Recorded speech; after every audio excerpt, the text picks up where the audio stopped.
But I'm Andrew Hodson. I'm a member of the Dole Institute Student Advisory Board. I'm also a master's student in political science at the University of Kansas, and I am very excited about tonight's event as a student of international relations, as we are here to welcome Dr. John Page. But on behalf of the Dole Institute, I have three quick requests.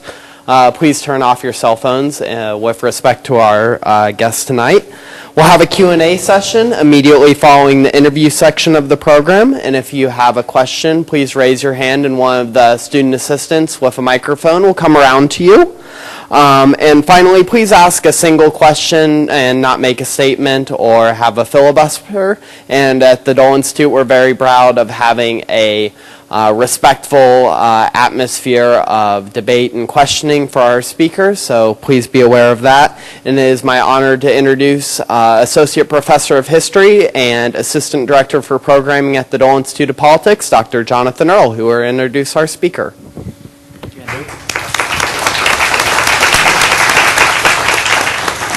I'm sure Bill Lacey will explain later how Andrew was very instrumental in planning and executing this event. So thanks, Andrew, very much. We have a program that we passed out tonight. On the back are some upcoming Dole Institute events that I want to bring to your attention. We have a Constitution Day program this coming Thursday at 7:30 featuring one of the judges at Old Bailey in London and Professor Rick Levy of the law school. Constitution Day, if you don't know, is one of those pesky unfunded mandates that Congress passed, but we've decided at the Dole Institute to make the best of it and program an event every year about our U.S. Constitution. Every year we have a Muncie lecture in journalism and journalism and politics. This year's Muncie lecture is this coming Tuesday, a week from tonight at 7:30, featuring Stephen Dinan from the Washington Times and Catherine Jean Lopez of National Review, and she's actually the editor of NRO, National Review Online. If you're a blog reader, you know her as Kalo. And then finally, you might have seen notice of our 2009 Dole Leadership Prize, which this year will be presented to former Secretary of Health and Human Services, Donna Shalala, Monday, September 28th at the Lead Center. Tickets are free, but you do need a ticket. They are available at the Lead Center box office for $0. I believe if you call their number, 864-ARTS, they will send them to you in the mail, but I think they might charge a handling fee. We don't get any of that. That's all the Lead Center. This is our first evening program of the fall 2009 semester, and we are lucky tonight to be sharing co-sponsorship with both international programs and the Center for Global and International Studies. We are very appreciative of all of our co-sponsors across the campus, so thank you, Julie and others. I'm really looking forward to tonight because tonight we get to ask the question, is Africa at a turning point? Most people here tonight know that Sub-Saharan Africa represents the world's biggest development challenge. Much of the continent missed 2 decades of economic progress that much of the rest of the world experienced between about 1975 and 1995, with the result that the average income per person in Africa remained virtually unchanged after most sub-Saharan countries achieved their independence from colonial powers and the turn of the 21st century. Lagging behind the rest of the developing world in nearly every indicator of human well-being, Africa is also the continent where, on current projections, most of the World Bank Millennium Development Goals, the MDGs you might see in the Wall Street Journal or the New York Times, are least likely to be met. Yet, since the mid-90s, an acceleration of economic growth in much of Africa has produced rising incomes and faster human development, causing some economists to express hope for Africa's immediate future. Something kind of unusual for members of that most dismal of sciences, economics. One such economist is with us tonight, not the dismal kind, but the kind that thinks Africa might be at a turning point. He's more than just a recent African economic hope monger, though. He's been at this for nearly 3 decades, and what he tells us tonight will likely surprise, enlighten, and inspire people in this room. John Page is a distinguished visiting fellow at the Global Economy and Development Program at the Brookings Institution, that liberal think tank in Washington, D.C. He's also an advisor to the African Development Bank and the Global Development Network. From 1980 to 2008, Dr. Page was a World Bank economist and manager, serving as chief economist for the Africa region and director of poverty reduction. Prior to his appointment at the World Bank, Dr. Page was a member of the faculty at Stanford and at Princeton. From 1996 to 2006, he was adjunct professor at the Paul Nitz School of Advanced International Studies at Hopkins. In 2008, he was senior associate member of St. Anthony's College and visiting scholar for the Center of the Study of African Economics at Oxford.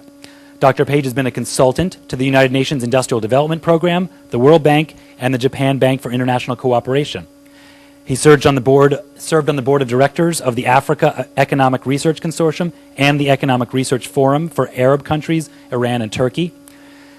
He has one of those academic records that we all wish our kids and grandkids could have. He obtained his bachelor's in economics from Stanford and his doctorate at Oxford, where he was a Rhodes Scholar. Most Rhodes Scholars, for your information, don't stick around for a doctorate. They take some kind of a fake little degree and run home to enter politics or business. Not so for Dr. Page. He's published several books, including The East Asian Miracle, Economic Growth and Public Policy, and a more recent edited volume, Africa at a Turning Point, Growth, Aid, and External Shocks. He's the author of at least, by my count, 75 published articles on the economics of developing countries. And I'll end where I began. This is another one of those Dole Institute student-driven programs. The students attracted to the Dole Institute and to civic engagement in general have a great interest in issues like environmental policy, poverty eradication, stopping genocidal violence, and advancing the causes of children and women in the developing world. And we who work here at the Dole Institute are listening. We want to have more programs like this. It's also a fitting topic for our first program of the school year because of the long-standing interest Senator Bob Dole has, up to the very moment we're speaking, in these same issues, especially those connected to fighting hunger. You might have noticed as you came in case 23, which is our last museum case on the way out the door on your left if you're leaving, which houses the 2008 Food Prize awarded to both Senators Dole and Senator George McGovern. It's a pleasure to have Dr. Page here tonight to kick off our fall programming on this vital topic, one so important to heroes of mine like Senator McGovern and Senator Dole. Please welcome Dr. John Page and Dole Institute Director Bill Lacey, who will be conducting tonight's interview.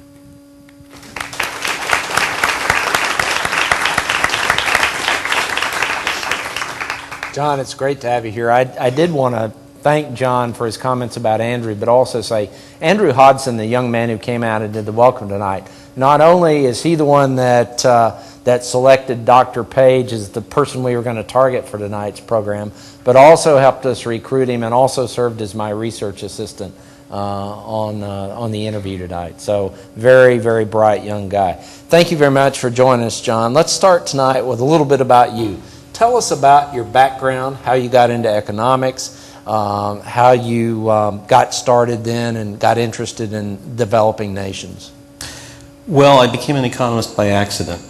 I went to Stanford as an undergraduate. I thought I would do political science or history, go to law school, and do what normal Rhodes Scholarly type people do, and probably go into politics. I ended up needing a 5-unit course in my second term at Stanford to fill a hole, and the course that was available was called Economics 101, and it started from there. I found the study of economics in some ways to be one of the more interesting areas of social science. I mean, I think it's a useful toolkit for thinking about a lot of public policy problems. And I got interested in development because the second course in economics I took was a course in African development. And I came away from that course really troubled by how vast the differences are between the incomes of countries. A point that we don't often think about. If the world were a single country, the differences in the per capita income of a citizen in Ethiopia, which in current US dollars is about 300, and the per capita income of a citizen of this country, which in current US dollars is around $40,000, we wouldn't find acceptable as a society. No country in the world tolerates that level of inequality, but as a global community we do. And we do for a lot of very good reasons, but we also, I think, as a global community have to then ask ourselves, why are some countries poor? Why do they remain poor, and what can we do about it? And it seemed to me that the combination of economics and a commitment to this question looked like a good thing to do with my life, and I think 35 years later I still feel that wasn't a life wasted. What's the role, as you see it, of the World Bank in assisting developing nations? Well, my father always used to say that the Lord helps them that help themselves. And that's the role of the World Bank. It's the role of any aid agency.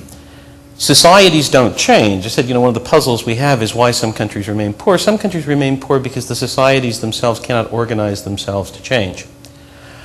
But when you have societies that want to change, that want to create wealth, that want to develop a private sector, that want to educate their children or improve health, then you do have to ask the question of whether there are resources to do that. And in very poor societies, there simply aren't enough resources to do it. That's why, as a global community, certainly those of us in the OECD, I think, have chosen to develop aid as a means for providing additional resources. But the bank, in a sense, provides two things. It provides ideas, some good, some bad, on what the drivers of development are, and it provides money. And if it does both of those and does it well, it's usually in the service of a country that's already got a strong development program of its own.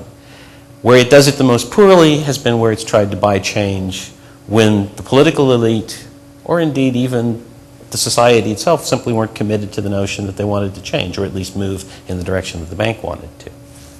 We're in the middle of a global recession. How is that affecting developing nations? Well, there's good news and bad news here. The good news is that the contraction of output in developing countries has not actually been as severe as the contraction of output in the advanced economies. The IMF now thinks that the global economy may grow about 2.5% in 2010. They think that East Asia as a group could grow as much as 5% per year. They're even reasonably optimistic that Africa might grow at around 1.5 or 2% per year. Most of the projections we see for the US, for Europe, for Japan suggest that we'll come out of that recession much more slowly. On the other hand, what you have to keep in mind is that this is a fall from extremely rapid rates of growth. Rates of growth in Asia were double-digit until 2 years ago. Rates of growth in Africa were over 5%. Why does it matter? It matters because what we're finding in some recent economic research is that things that we ought to really care about, primary school enrollment rates, secondary school enrollment rates, maternal mortality, under 5 mortality, actually deteriorate much faster in bad economic times than they recover in good economic times. So the blow to the developing world has not been one of a, quote, absolute recession, of a fall in output. It's been a dramatic reduction in the pace of growth, which means also probably a kind of ratcheting down of our aspirations with respect to getting to the Millennium Development Goals. The issue of development and global poverty is often linked to Africa.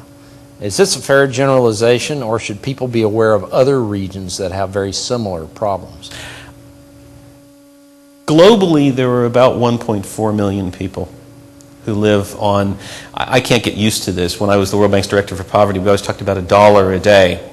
Our research department in the bank has recently decided that $1.25 a day is better. It somehow doesn't resonate. And then they've redone all the numbers. But about 1.4 billion people live on less than $1.25 a day. Now, this is, again, an economist's funny conception. If you think about it, I once, when my son was young, went to his elementary school class and talked about this and asked the class to think about what you could do on $1.25 a day, and one of the classmates stood up and said, I couldn't even buy a Big Mac.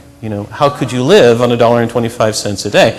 The answer, of course, is this is corrected for purchasing power. In developing countries, the costs of many things, especially labor, but also agricultural commodities and others, are much lower than they are in high-income countries. So $1.25 is different in every country, but they try to standardize it to get a number.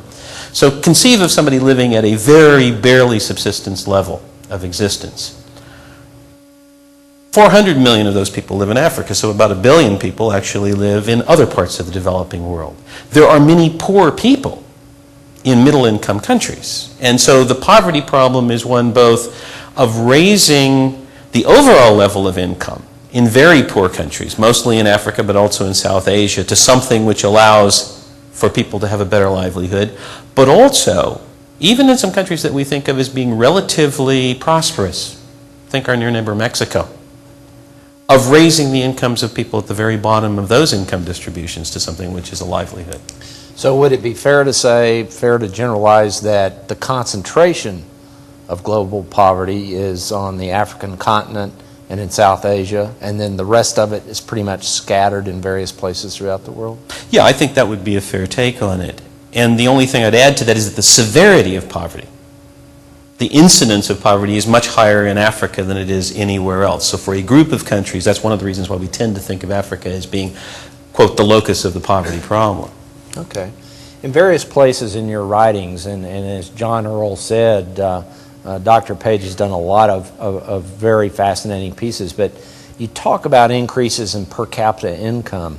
And I'm curious, is this a good reflection of poverty reduction, or is this wealth being concentrated among people who are already wealthy?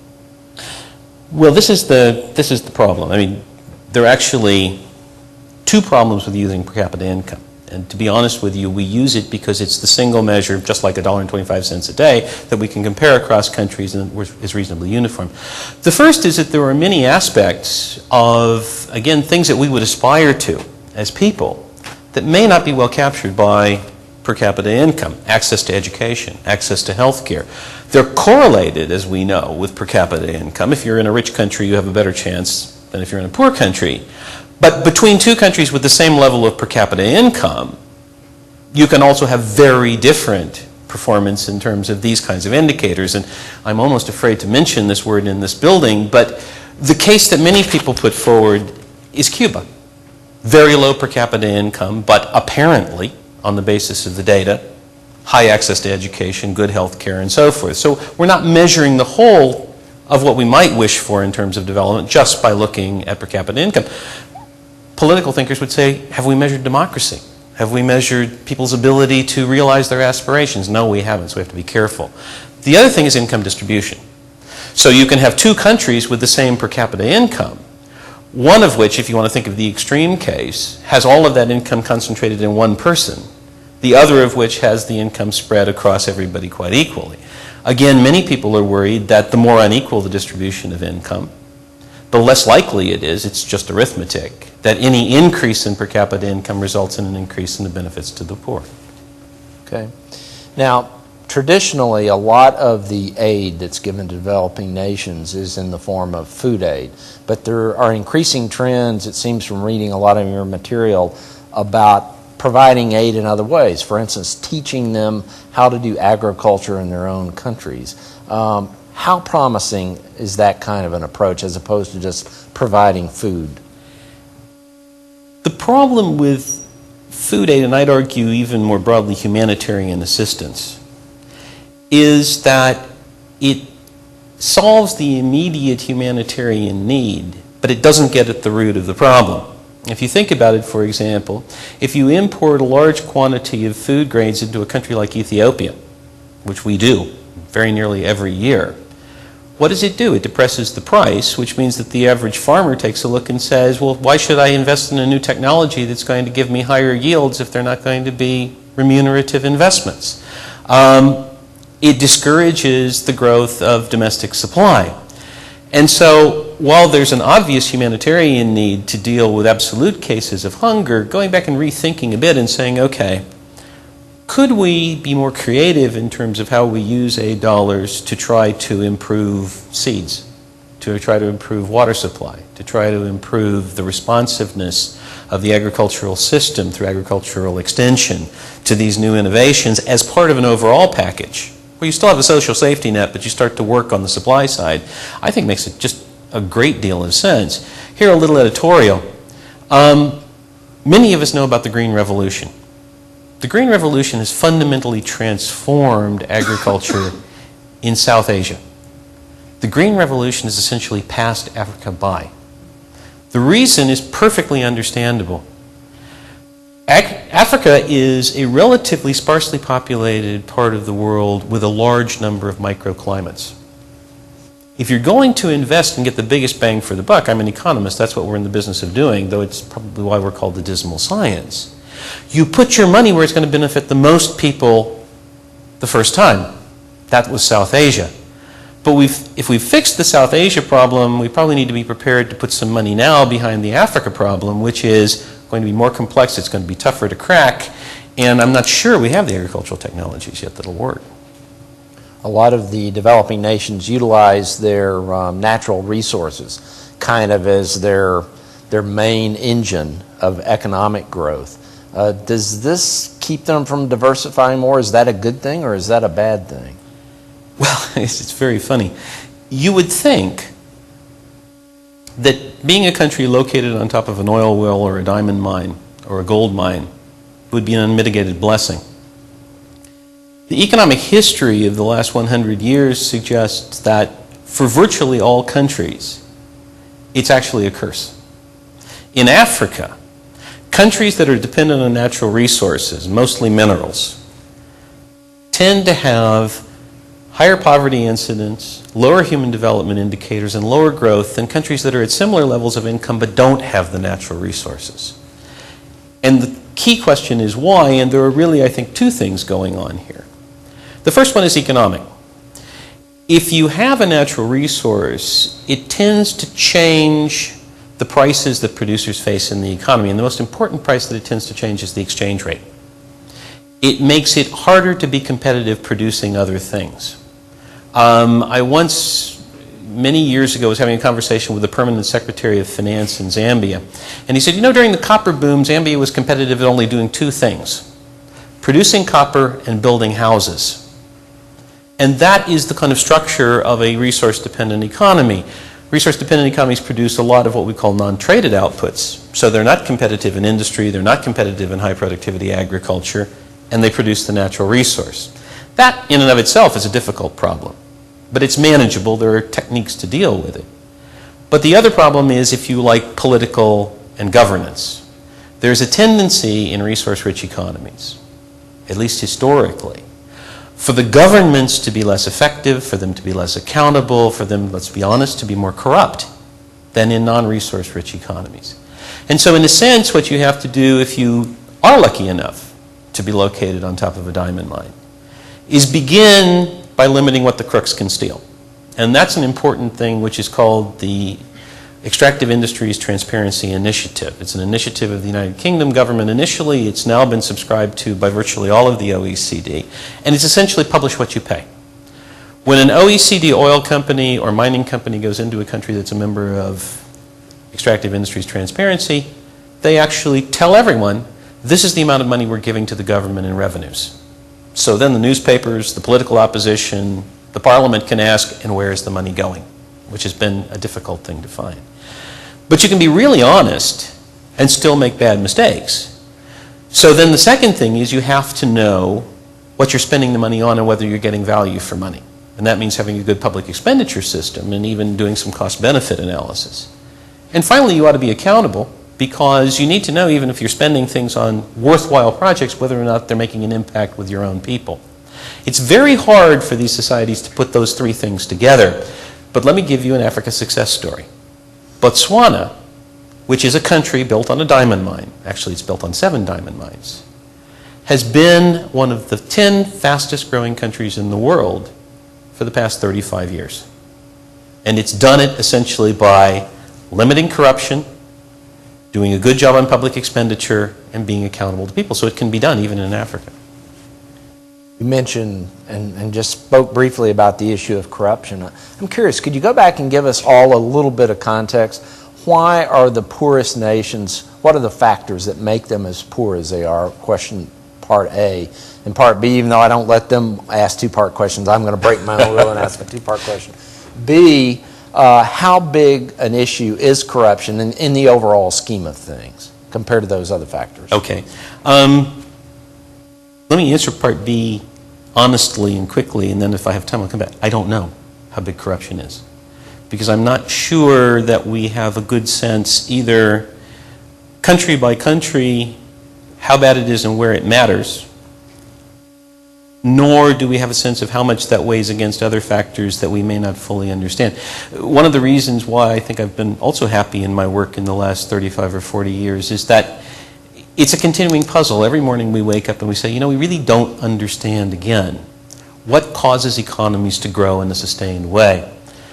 I'm going to make a confession here. Economists are remarkably simple-minded people when we think about economic growth. There are basically, in all the economic literature, if you boil it down, only two ways that a country or a society increases its per capita income. The first is called accumulation. Think hard work and suffering. Okay? What you're doing is you're either saving more and investing more, and doing it efficiently. If you're not doing it efficiently, it doesn't matter whether you save and invest.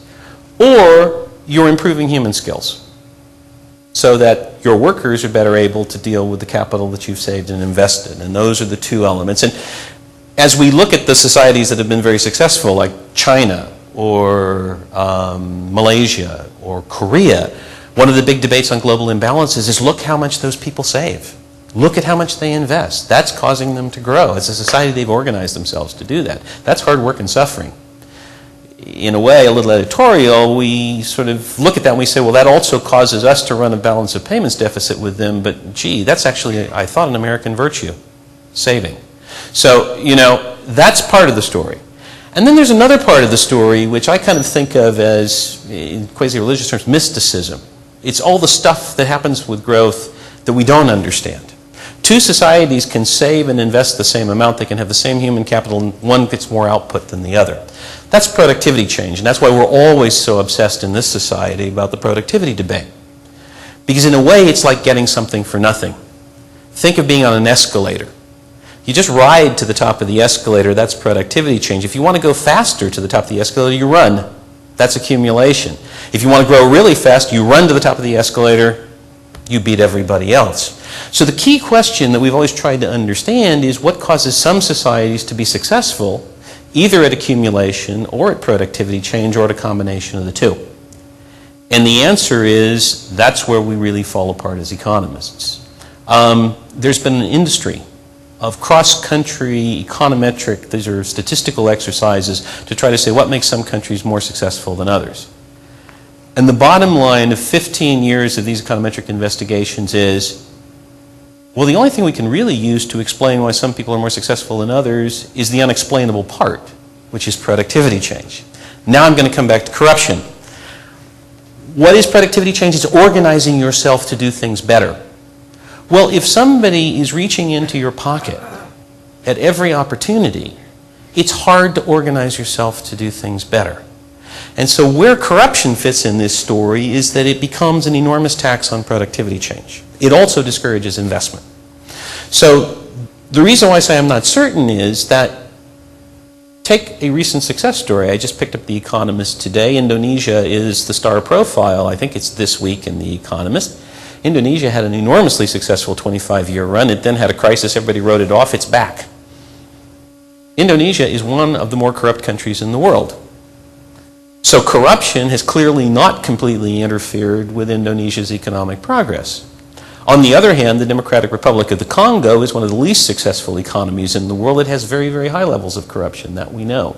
So we don't really yet understand what it is. Some of my East Asian friends say things like, well, if it's predictable, and if you know how much it's going to cost, and if you get, think of this as, it's interesting because it's kind of an odd East Asian twist on the idea of corruption.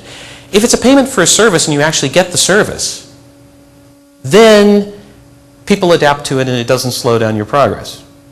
But if it's unpredictable, if the amounts are not known, and if the service isn't provided, then it's a complete disaster.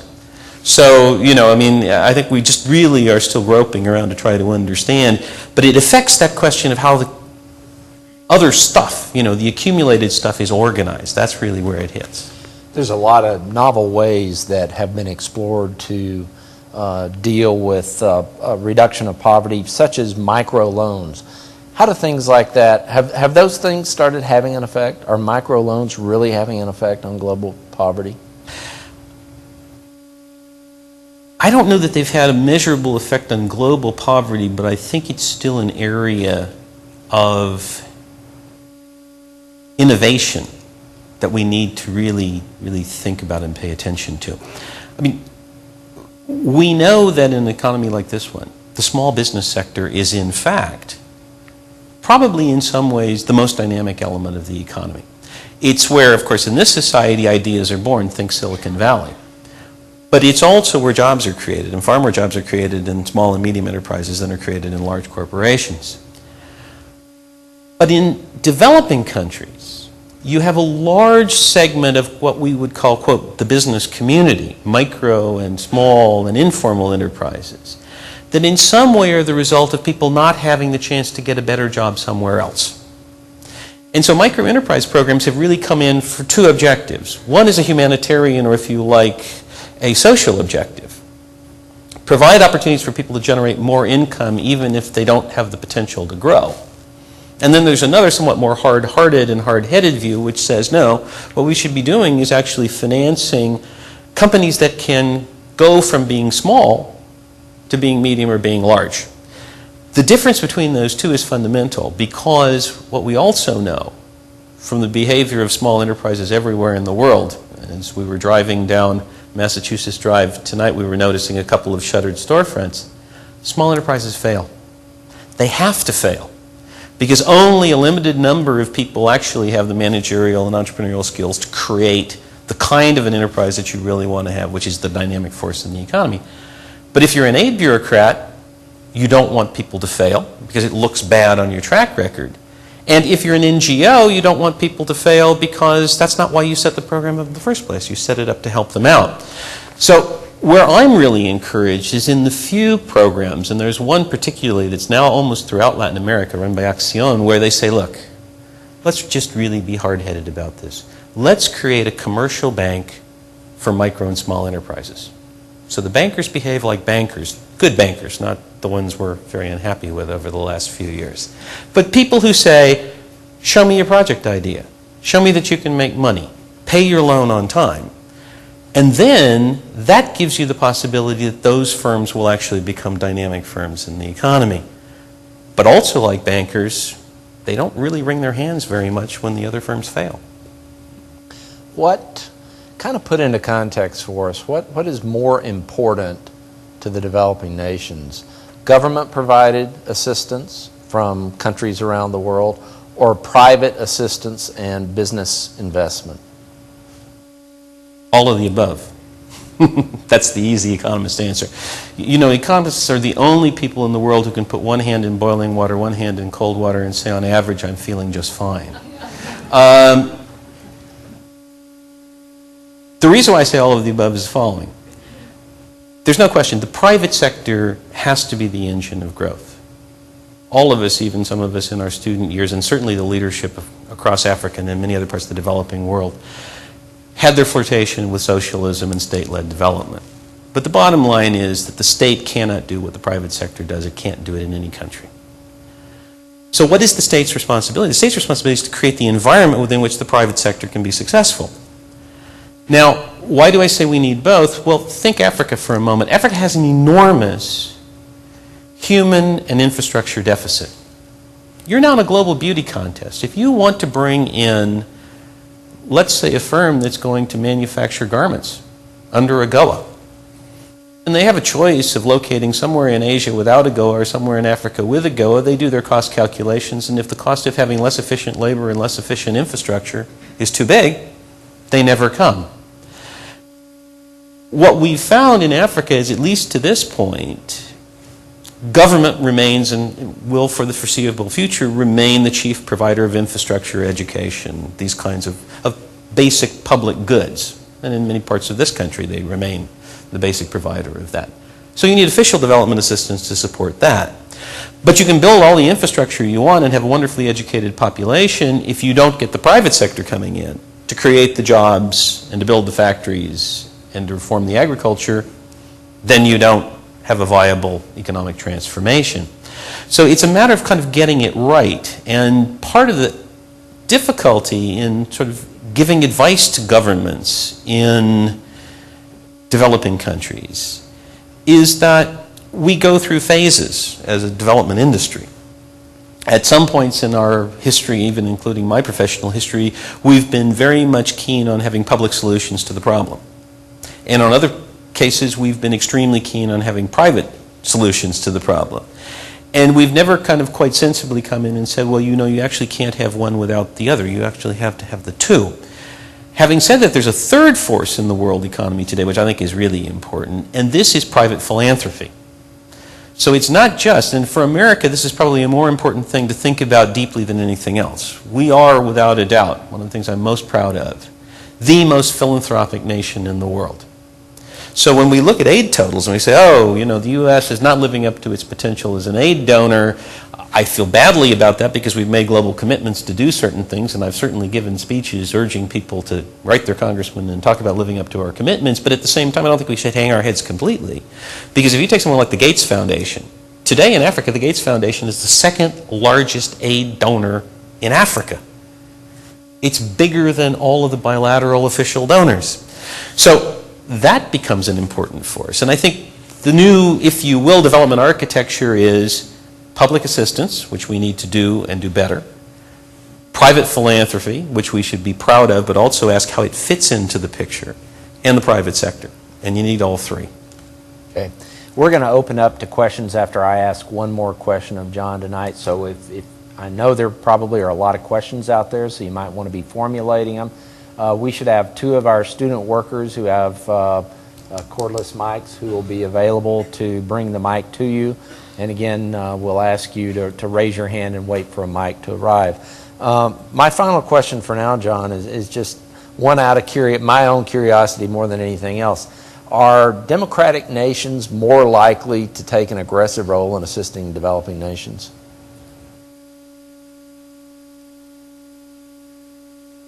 I don't think so. And the reason why I don't think so is that I don't think that we can classify China as a democratic nation. China will again become one of the major players in the global aid business. And it may or may not be a force for good. What will determine whether China is a force for good is not either our efforts to modify their behavior, either alone or through someone like the Development Assistance Committee of the OECD, nor their own voluntary efforts. It'll actually be the developing countries themselves. President Kikwete of Tanzania, I thought, put it very well. He was asked at the Economic Summit on Africa, the World Economic Forum on Africa 2 years ago, what the advanced countries should do to, quote, make China behave better. And he said, absolutely nothing. We Africans have to do it. We have to demand of them to do it. Will democratic countries in the OECD and the club do better than now? We're almost all democratic countries. There, I think it's more a question of how, as I said, societies see themselves. I mean, if I talk to my Scandinavian friends, they're very proud of their high levels of development assistance that come officially, but there are no private flows, whereas we do very large private flows. We could expand this. Trade is a hugely important issue. So whether or not countries are open to trade or encouraging an open trading system or taking a leading role in resolving the WTO mess, that's an important thing. And finally, a really sensitive subject, but an important one, migration.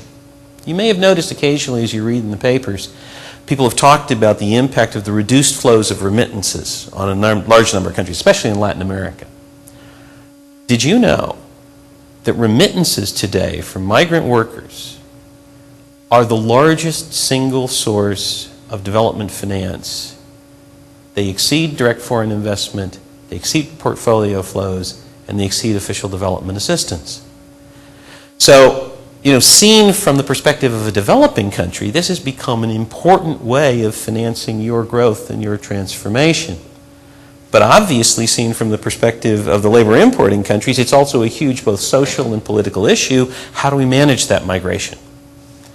And so migration, for me, in fact, is going to become one of the big 21st century issues. I think it's going to be more like trade in the second half of the 20th century. As a global community, we've got to figure out how we get this to work out so that everybody benefits. I think it's possible. But right now, the way in which we're dealing with it, both domestically, politically, and internationally, politically, doesn't give me much optimism we're going to. So we've got, a major area there as well. Okay. Let's open it up to questions from the audience. If you have a question, please raise your hand, and one of our student workers will come along with a cordless mic. We have one back on the back and one up here, too, as well. Thank you, Dr. Page. I was just curious that you're an economist and I'm a historian, so never the twain shall meet. In your talk, you said nothing about Cold War politics that has had a defining role on African politics. For example, you mentioned the DRC, but you didn't mention that the United States government, for a better part of the DRC's history, supported Mobutu, who was a kleptomaniac at best. And so I'm curious about how can you talk about the economy of Africa without talking about the politics behind that, which the developing world has certainly been had a heavy hand in, from my experience. Well, I guess, I'd have two responses to that. The first is that history, geopolitics, society, culture are all also important parts of this whole development problem. They cannot be denied. I'm an economist, so there's always a risk. I think every economist thinks that they're also a very good amateur political scientist, but we don't think we're good amateur historians for some reason. We're really not even good amateur political scientists. But seen from the perspective of my discipline, I guess the question that I would have is, that was then, this is now. I mean, we can certainly try to understand the origins of where Africa is today in the context of the historical and geopolitical issues that occurred, and nobody denies that the Cold War is an important aspect of this. There's a literature on how effective aid is. What you find is if you include the period before the Cold War ended in any experiments to try to see whether aid was effective, it turns out aid was disastrous because aid wasn't being given for any purpose other than geopolitical reasons. But that's useful and it's interesting and it's wonderful to understand it, but where do we go from here? I guess the lesson would be, one, we try to avoid those kinds of mistakes in the past, but there is a reality here, which is I think that we cannot ever abstract from the fact that aid, when given by a national government, would be, unfortunately, always a part of the foreign policy process. It has to be. So you're never going to get aid which is completely divorced from those kinds of considerations. But beyond that, we're now in 2010, practically. Where do we go from here? What do we do? And how much of that history informs what we do from here on out, I think is probably, at least from our perspective as economists, less important than the choices that you make from this point on. Amanda, do you have a question back there? It seems that in a lot of your talk on economic growth, there was this underlying assumption that there could be a possibility for sustained economic growth and like a continual economic growth.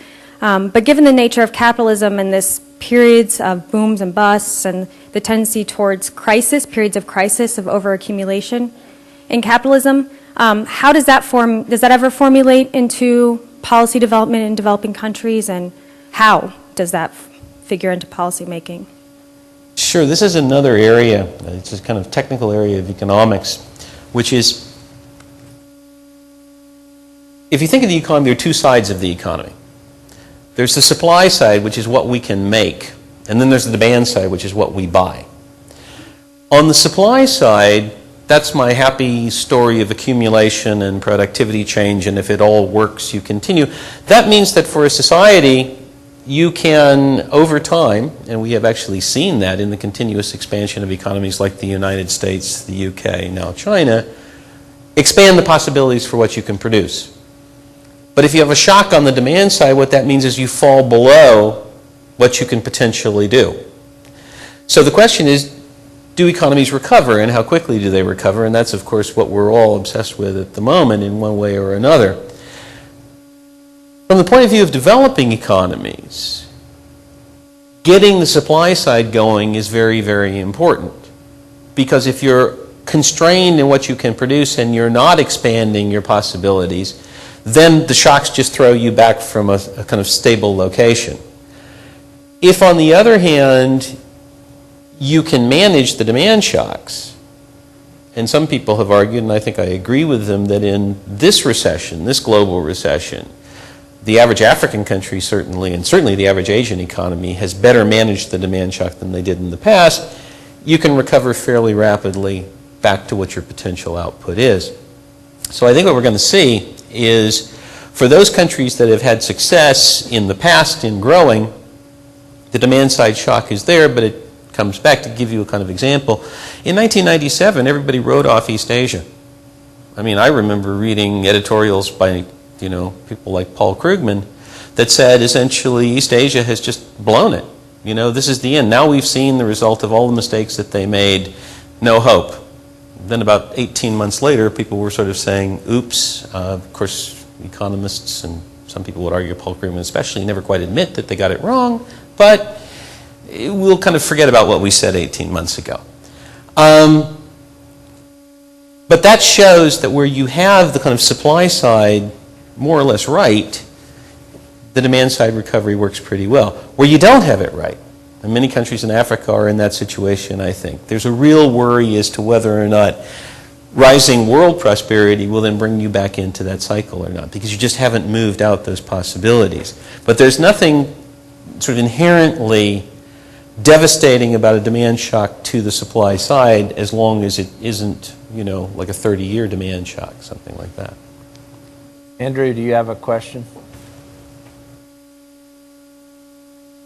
I wanted to follow up on the question that the professor asked earlier about history, but bring it sort of to the present. I think the basic point of the question is, to what extent are actors in developing nations not only, to what extent does an analysis of the problem have to take into account choices other than choices from actors in those nations? Do their choices matter as much as some other choices? Are there global influences that impact on their choices now?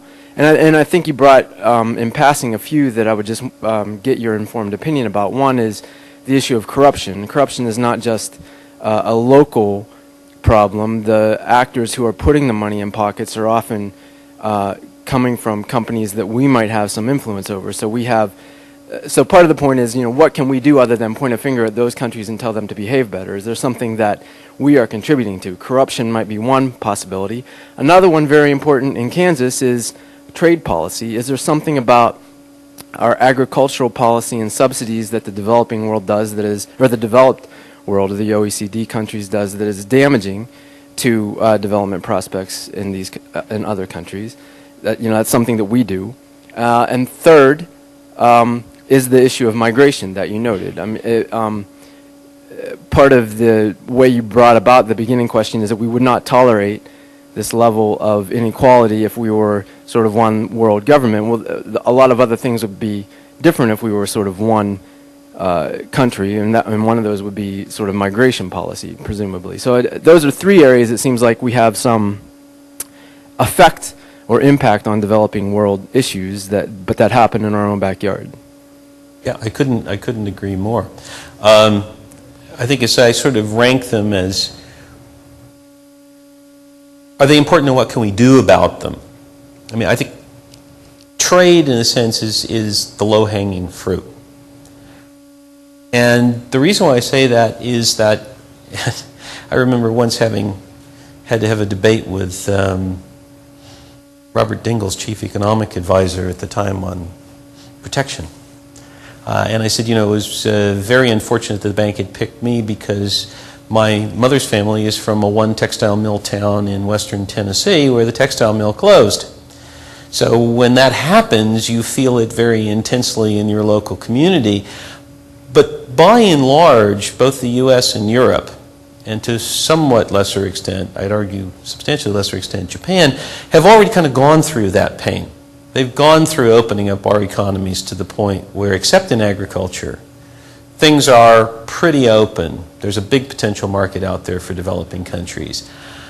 But then the question is, having done that already, is there anything we could do to help make the next step? And there the question would be, for whom? You certainly wouldn't want to try to give a preference to China, but a couple of friends of mine, Paul Collier and Tony Venables, for example, who teach at Oxford, have argued that it wouldn't be a bad idea to have a super AGOA, if you will. They like AGOA. They're Brits, but they actually think AGOA works. They think everything but arms, which is the European community's version of AGOA doesn't work at all. Have a super AGOA for Africa. Get the WTO to agree that for 5 years' time, manufactured products from Africa could be admitted under preferences, duty-free, into the OECD. And see what happens. See if it helps. So there are lots of things we can do on trade policy, I think, that would be helpful to the poorest countries. Agriculture policy is an important one. I mean, happily, I sit on this side of the Atlantic. We've done some pretty bad things with our agriculture policy, and certainly our cotton policies have not helped the Sahelian countries in West Africa. But if you compare them with the common agricultural policy in Europe, you know, we are minor sinners. One of my friends once did a calculation, which finally ended up, I think, in the New York Times or the Washington Post. The European milk subsidies were such that you could have flown the average European cow around the world by first class. I mean, that's the order of magnitude of what the subsidy is. Well, that locks out a lot of LDC producers when you want to prefer your farmers that much. So solving the question, getting some kind of coherence on agricultural policy, which has not been successful, is I think, vitally important. I'm less optimistic on migration, to be honest with you. I think countries have a tendency to view migration very much as a sovereign national issue.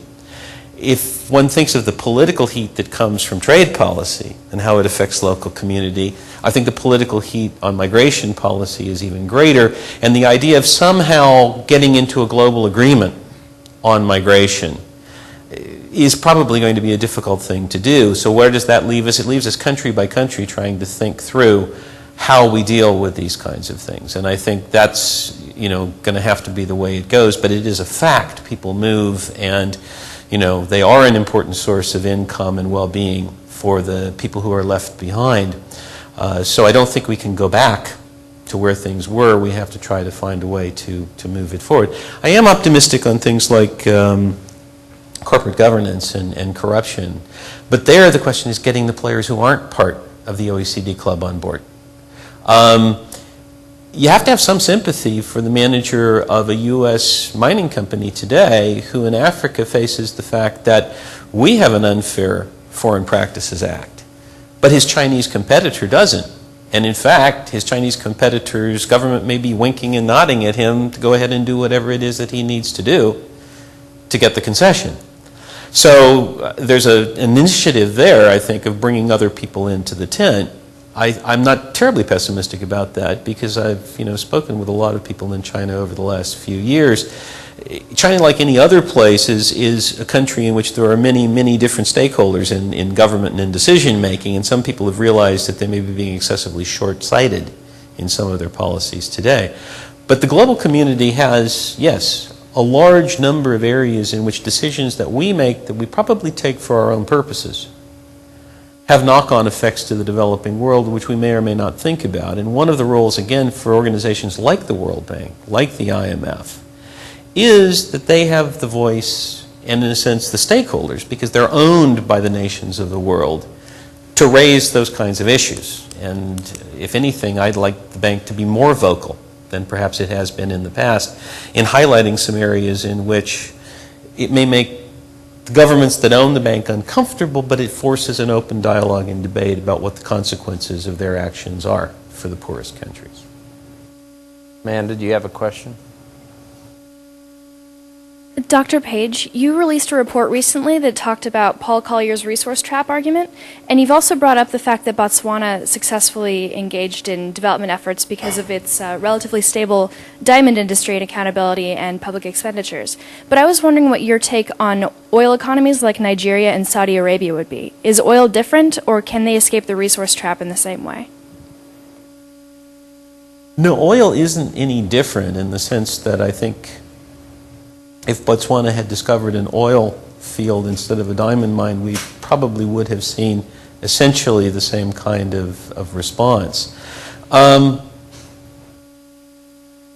real problem is adapting what are kind of superficially simple ideas to different contexts. I mean, if we take oil economies and we look across the world, arguably with quite a few warts, Indonesia has handled their oil resources fairly well. Malaysia was once the world's largest tin and palm oil producer. It's now become a highly diversified economy.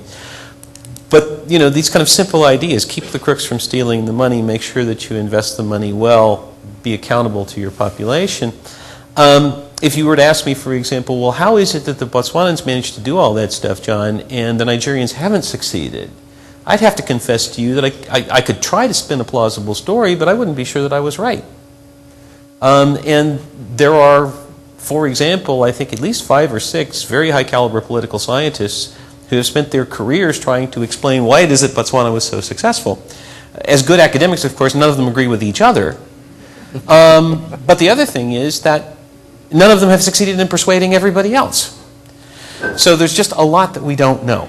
I mean, in a sense, we know the kind of simple rules to get it right, but we don't know how to implement those rules in, and this comes back to the issue of history, culture, politics, the society, in the specific setting. And that's the mystery. That's why we don't have 50 or 100 countries from the developing world that have been the type of success of a Chile or a Korea. Andrew. Hi, Dr. Page. Thanks for coming.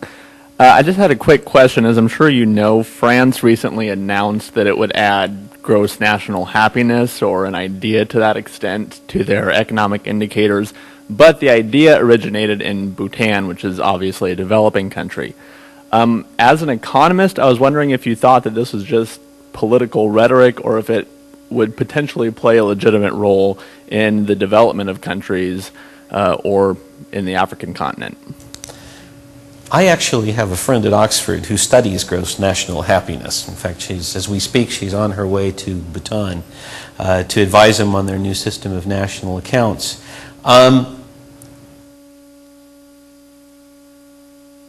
It comes back to this question of what is it that societies are trying to achieve, and do we capture what we think of as being, let me call it a decent life, if you will, in this one measure of per capita income? And the answer is obviously not. There have been recent surveys by the OECD. Did you all know that the Danes are the happiest people in the world? I talk to my Danish friends, they don't seem particularly happy, but they're all remarkably pleased with themselves to be, as a collective, the happiest people in the world. Now, the point is that as we think about this, whether we're rich countries, because these are surveys by the Rich Countries Club, the OECD, or whether we think about it in terms of the Bhutanese initiative to redo their national accounts, there is an important point that's being made. Every society, I think, wants to capture a broader vision of what it is to be a successful society. And that isn't captured just by material well-being, and it certainly isn't captured by a single number. So while single numbers are great for international comparisons and to get a league table, one can certainly think more broadly about how one ought to be trying to measure development. And is development, in fact, something which is even bigger than an individual's feeling of well-being? Is it also how the society feels as a collective about itself? And I think maybe that might be the explanation to the Danish conundrum. Any individual Dane is melancholy like Hamlet, but together they're quite satisfied with how they're doing. You know, it's a question of, I think, it's right at the boundary of what I would call economics and philosophy. And the guy who writes a lot on this stuff is Amartya Sen, the Nobel Prize winner. It is one of the emerging issues of economics. For a kind of kitchen sink economist like me who's trying to figure out what you should do with the tariff on something, it's maybe a little bit beyond my ken, but it's an important field, because in the end, what you gauge is not one single measure of success, but what you gauge is a kind of sense in a society of whether that society has succeeded or not. And if we could get a fuller measure of that and compare it, it would be useful, I think, for gauging success and development. Amanda? Yeah, I'd like to ask your thoughts on climate change and its impact on poverty, not just on how climate change will affect actual developing countries, but how any legislation or global solution to climate change might affect both the developing world and the Western world, or OECD club. Yeah, climate change is one of these things that I am not deeply expert at. had to do some recent reading because Paul Collier and I put together a report for UNIDO last year on industrial development. One of the key questions that comes out of the climate change debate is the kind of industrialization strategy which has resulted in the transformation of countries like China and Korea and so forth, likely in the long term to be a viable strategy in a world that becomes much more worried about carbon emissions and the consequences of carbon emissions. My reading on this is it's going to be very uneven geographically. In the sense, for example, that the big issue for Africa is adaptation.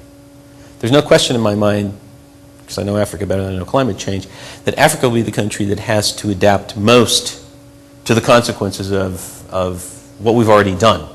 Whatever we do in the future, what we've already done is going to drive Africa in a couple of directions. One is it's going to increase for those countries which are highly susceptible to drought and weather their vulnerability. Back to the question of investing in agriculture. That's why we need to invest in agricultural technology and not just in food aid, or we'll be in a perpetual world of giving food aid. But that also means a comparative advantage is going to change. That, quote, traditionally tropical products are suddenly going to migrate to other places. So if you think about kind of trying to build a consensus around some kind of viable international agreement on climate change, and you think about the interests of the different parties, they really are quite different. And I don't know, I think it's rather like the WTO. I don't really know how successful getting beyond the kind of stroke of a pen, we're going to have an announcement and do this stuff, we're ultimately going to be. Though I do think it's something that has to be addressed. I mean, I started being skeptic as a skeptic, saying, you know, probably this sounds like something that sells newspapers and gets on CNN. But I think over the course of the last few years, I've become persuaded that, you know, there is a real both physical and economic issue that's coming here, and the sooner we start to try to come to grips with it, the better. But I haven't got a strong sense of how it's going to play itself out in terms of the development prospects of different types of countries. Andrew, I lost. Oh, okay, there you go. Hello. I was just wondering, you mentioned that economists don't really understand why or what causes an economy to actually grow over a sustained amount of time. What role does corruption actually play in the success or failure of a certain economy? And I was just wondering, to what extent has economics, the study of economics, searched or sought out interdisciplinary collaboration with other social sciences, with environmental science, to create a more holistic picture rather than just looking at the economics? This is an interesting one, and it's especially interesting to have that question in a university, because in a way universities are perhaps the least good places to talk about interdisciplinary solutions.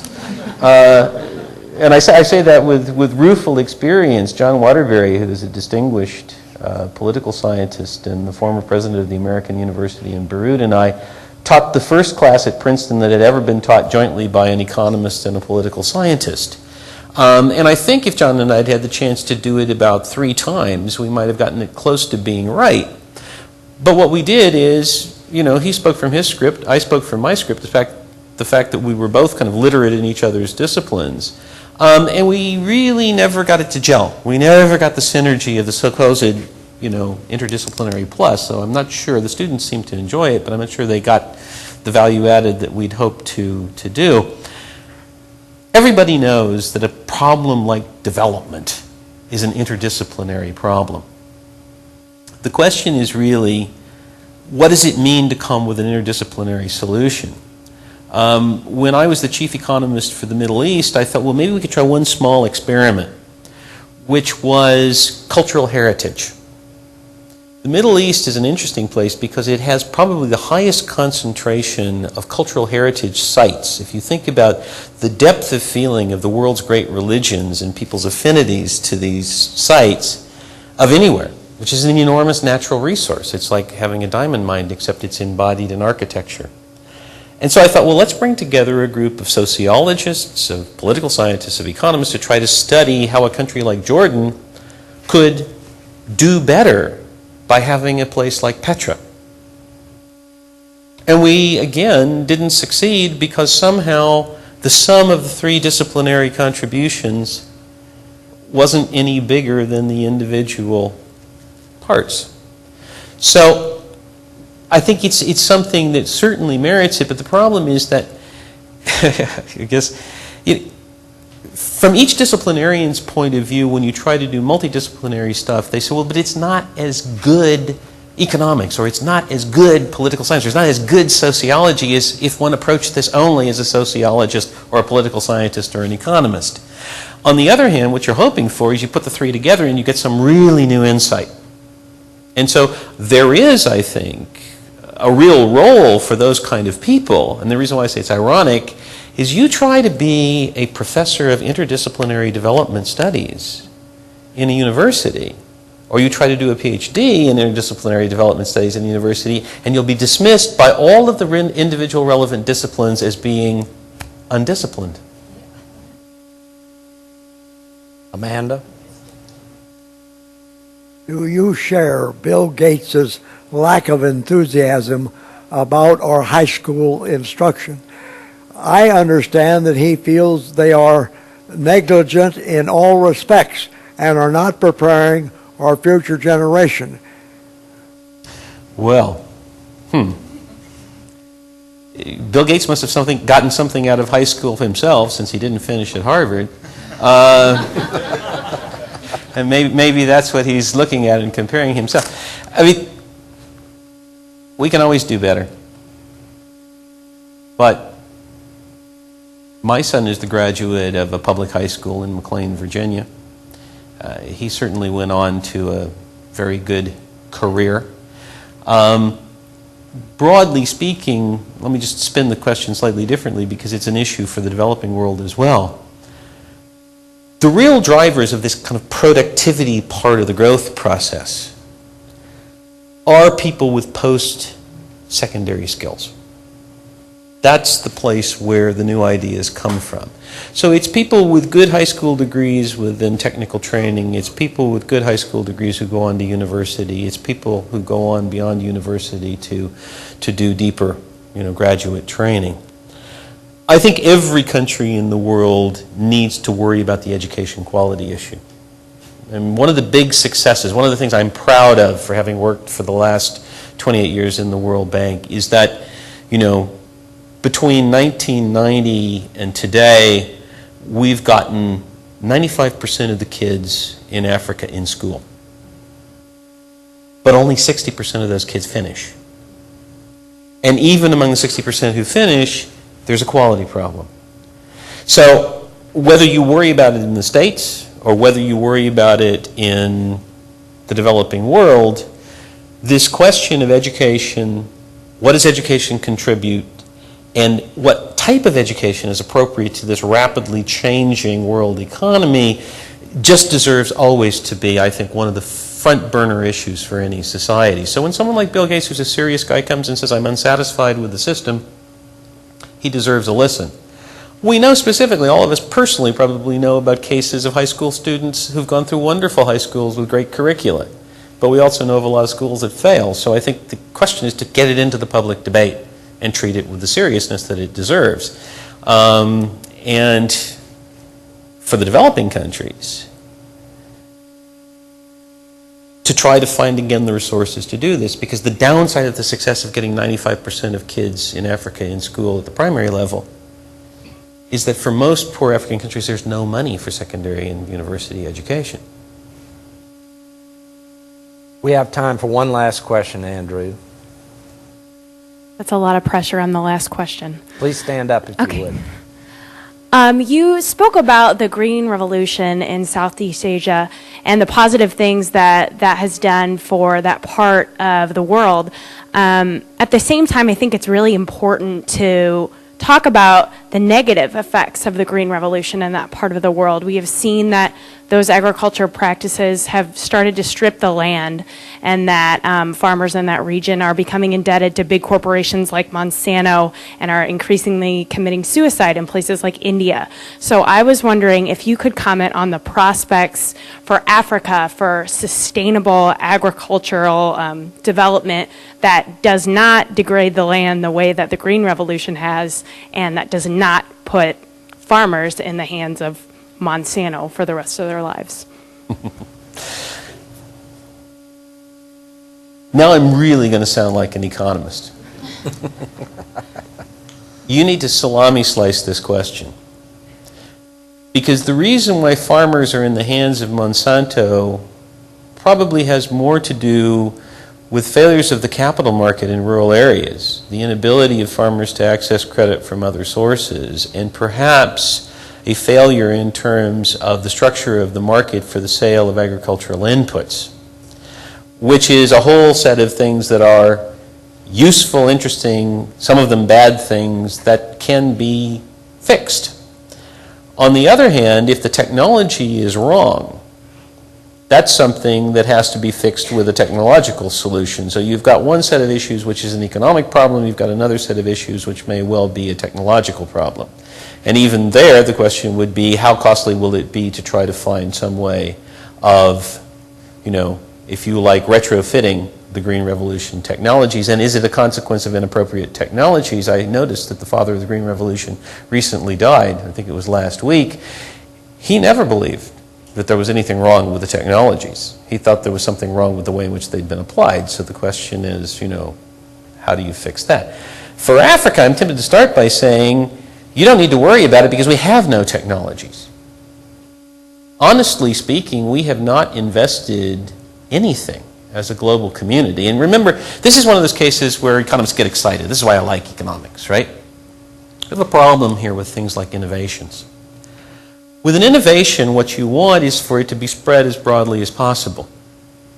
So you'd like there to be no barriers to people knowing the knowledge, using the knowledge, but if you're going to invest in creating something in the first instance, you want to create property rights in it so you can get your money back and make a decent rate of return. Hence the argument for public investment in certain kinds of activities, and this would be a strong one, I think. Back to your Monsanto thing. If it's a monopolist who's providing the input, it's a bad deal for the person who's purchasing the input. But there's been no public effort, discernible public effort, to create agricultural technologies that are appropriate for Africa. With the consequence that even if I were worried down the road 25 years that something bad might happen as a consequence of the work that's going on, I'd like to get the work going. Because we won't know until we get the work going, and we haven't simply seen anything in the way of serious efforts on the part of investors or of the public sector to do this. Now, final thought here, something again which, since I kind of live on both sides of the Atlantic, one can't fail but notice. This whole question of genetically modified foods becomes a very important one too. Because the attitudes that have been taken at least up to this point by the European Union with respect to genetically modified foods to some extent limit the few options that are already available for African farmers that they could use to become more productive.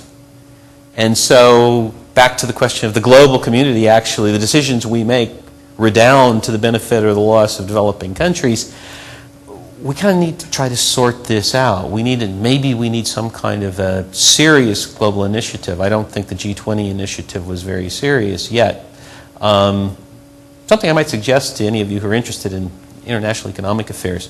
It's actually something I'm doing at Brookings. Every year when the G20 makes or the G8 or the G7 makes a declaration, write down the things they said they were going to do. 6 months later, have a look and see if they've done any of them. A year later, have a look and see if they've done any of them. Chances are what you'll find is that they won't have done any of them. And I think the agriculture thing is the same thing. What we need is a serious effort to, in a sense, combine the rules. What are we going to do about subsidies? What are we going to do about genetically modified foods? With the innovations, how much are we going to pay to try to develop agricultural technologies? And how are we going to safeguard the environment? And if you could get the rich man's club to get together and do that, I think you'd have a viable package that you could put on the table for Africa. Otherwise, I think we may be simply condemning Africa to another 10, 15 years of waiting until people finally either are so desperate for change that they force it, or recognize that it's actually in the global interest to do it, but there'll be another generation of Africans who've been underfed as a consequence of having done very, very little in the last 50 years. Well, John, we want to thank you for coming to the Dole Institute, the University of Kansas. Thank you very much. Very great program tonight.